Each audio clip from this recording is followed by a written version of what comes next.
Donc, une fois qu'on a ça, pour l'instant, on va pas se soucier trop de API.yam.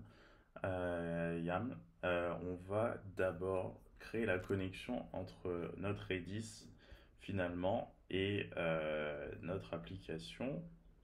Donc, j'ai besoin de démarrer mon serveur Redis. Donc, Redis stack server. Et en fait, donc ça, je vous invite évidemment à télécharger un stack server sur le site de Redis. Comme ça, au moins, c'est géré. Donc, ça, c'est fait. Donc, maintenant, si je clique ici, hop, je peux avoir accès à mes petites informations. Et d'ailleurs, il y a déjà des trucs. On va supprimer tout ça. Delete. J'essaie de supprimer. Hop, delete. Voilà. Hop, hop, hop. Donc là, il n'y a plus rien. Donc ça, c'est notre base de données Redis. Il n'y a rien dedans. Donc on a fait déjà des manipulations avec Redis Clean, on sait comment ça fonctionne. Je ne vais pas revenir dessus pour l'instant. Nous maintenant on va s'intéresser à comment intégrer Redis dans une application avec Node.js. Et donc c'est parti. Donc on a besoin de faire quelques petites choses. Moi je vais créer un dossier personnellement Redis-om. Object Mapping, c'est la méthode que je vais prendre ou l'outil que je vais utiliser pour gérer Redis avec Node. Donc ça, c'est à vous de voir. Ensuite, j'ai besoin de créer effectivement un fichier client.js, puisque c'est mon client Redis que je vais effectivement configurer. Ça, c'est la première chose que vous faites. Donc vous importez le client. Import client from Redis-om, tout simplement. Donc maintenant que vous avez le client, c'est bien. Donc là, ça vous affiche qu'il y a d'autres façons de procéder, machin, machin. Euh, Alors, salarié, parce qu'ils disent parfois que c'est deprecated, mais on s'en fiche, on va l'utiliser. Donc, URL égale, et on l'a pas encore mis l'URL de notre Redis. Donc, on va le faire. On va mettre un Redis-URL, et là, en fait, tout simplement, c'est l'adresse de notre Redis. Donc, en l'occurrence, vous voyez ça ici, hein. Hop. Donc, vous allez écrire Redis, tout simplement, deux points, et d'ailleurs même pas besoin de l'écrire comme ça, excusez-moi. Donc Redis slash localhost, et pas c'est pas 80, c'est 63 79 en l'occurrence pour moi, et c'est fait. Maintenant on l'a. Donc maintenant ici, évidemment, puisque on a notre petit Redis, il suffit maintenant de le lier à cette URL là. Donc const est égal à process.env et pas notre env. .env.redis URL, tout simplement. Donc ça c'est fait, on a mis assigner ça à une variable, cette valeur-là, et maintenant const client est égal à new client, potentiellement, si vous voulez le faire en deux, vous pouvez le faire en deux, hein.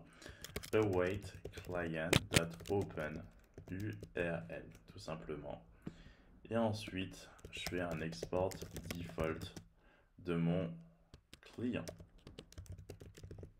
Donc maintenant j'ai mon client. Alors deprecated, on s'en fout complètement. Hop. Donc maintenant il faut déjà pouvoir l'utiliser. Mais on va l'utiliser. On va l'utiliser, mais ça va venir justement parce qu'on va créer notre première entité, notre premier schéma. Donc notre première entité, on va l'appeler user et on va faire celle de product juste après. User. Donc on a besoin effectivement de quelque chose chez Redis, du package intégral. Donc moi je vais l'importer, je vais l'appeler import packages from Redis OM. Ça représente le Redis OM, hein. En réalité j'aurais pu l'appeler Redis OM tout simplement. C'est-à-dire qu'au lieu de l'appeler packagé, j'aurais pu Redis OM, c'était la même chose. Donc d'ailleurs on va utiliser Redis OM.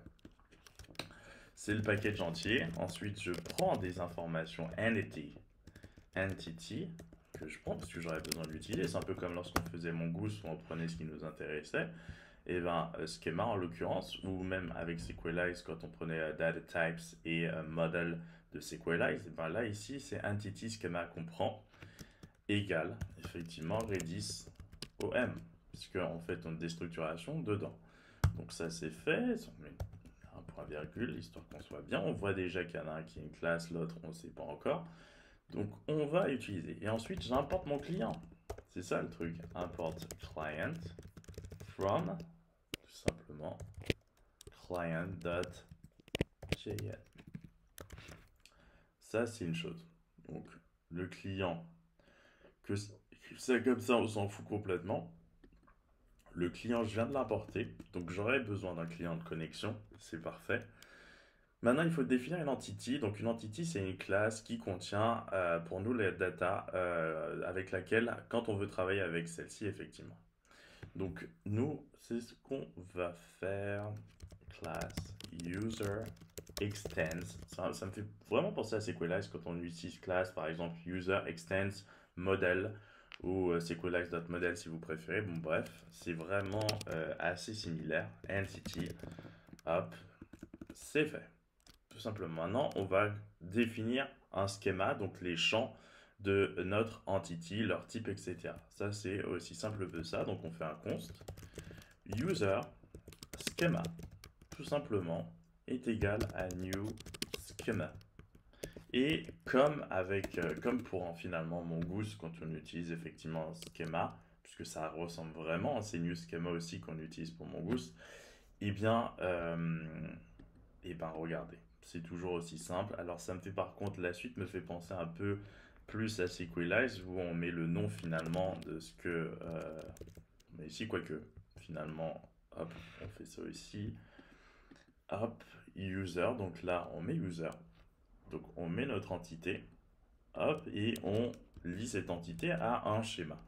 Donc nous, pour notre utilisateur, on va mettre un first name, et encore, first name, on va le mettre juste pour le fun, parce qu'on n'a pas besoin de compliquer autant. On met le type, donc ça c'est très proche de Mongoose, très proche de SQLite quand même aussi. String, par contre, regardez bien comment je l'ai écrit, avec Mongoose ça aurait été un string sans chaîne de caractères et en majuscule. Donc voilà, ici c'est en minuscule. Ensuite on met une petite virgule, last name, string, hop aussi. Donc là, ensuite password. J'aime bien mettre le salt dans le truc, mais dans la base de données, mais c'est pas grave. Pour l'instant, on va pas le faire. On va se faciliter l'existence. Donc voilà, email. On ajoute ça. Type string. Hop. On met un created at. J'aime bien. Hop. Hop. Type. Non, c'est pas date type malgré ce qui est écrit, c'est date. Il n'y a pas 1000 types non plus avec Redis. Et updated at type date as well aussi. Donc là, on a notre premier truc. Franchement, j'ai envie de faire product tout de suite là, parce que comme ça nous permet de faire les deux en même temps. Donc là, on vient de faire celui-ci, c'est beau, c'est tout beau. Et encore, il nous manque quelques petites choses à ajouter, à savoir quand même notre export const. Là, on va avoir besoin d'un repository. En fait, c'est l'interface principale avec Redis OM. Ça nous donne les méthodes pour lire, écrire et enlever une entité spécifique. Donc, on a besoin, alors ça, c'est différent effectivement. Nous, on utilise modèle avec Mongoose.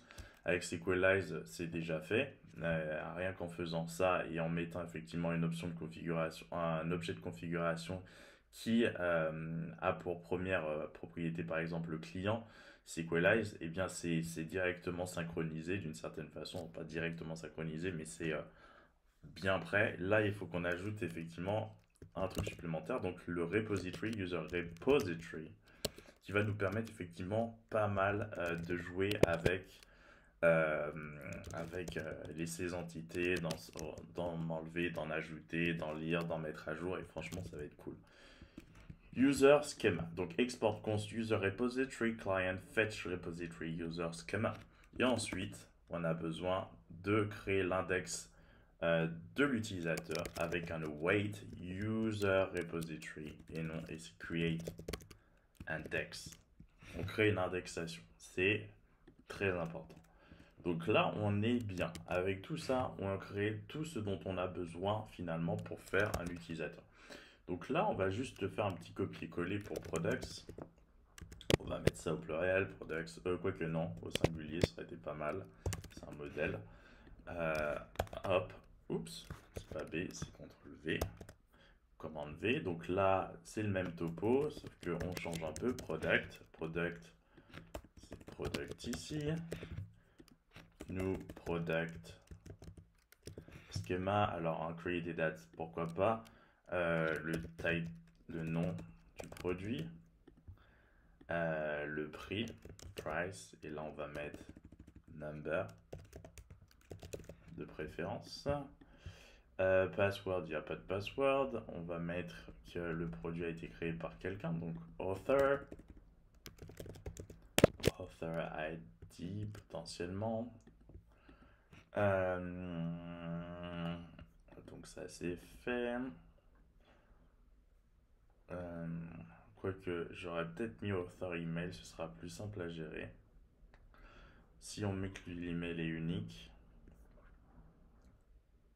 ce que j'ai pas nécessairement fait quand j'ai mis ça.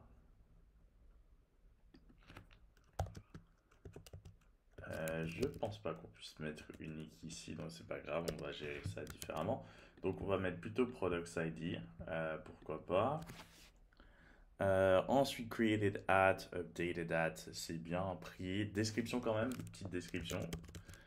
Description du produit. Et une petite photo. Type, hop. Et URL. Ou image. URL de type string, ça ira parfaitement. Hop, hop. Donc voilà, on a quand même pas mal d'informations pour le product. Là, donc c'est plus user, c'est product. Repository est égal client.fetch repository product schema. Et ensuite product repository create index. Donc vraiment à pas oublier le create index. Donc là, on est bon. Hop, hop, hop. On a tout ce dont on a besoin. On a déjà 2 entités et 2 schémas liés aux entités. Un repository pour chacune des entités qui va nous permettre effectivement de faire des opérations du CRUD sur ces entités. Et ensuite, on a indexé effectivement le tout. On a créé une indexation. Donc c'est parfait. On a produit, on a user. Maintenant, que faire? On verra ça dans une prochaine vidéo.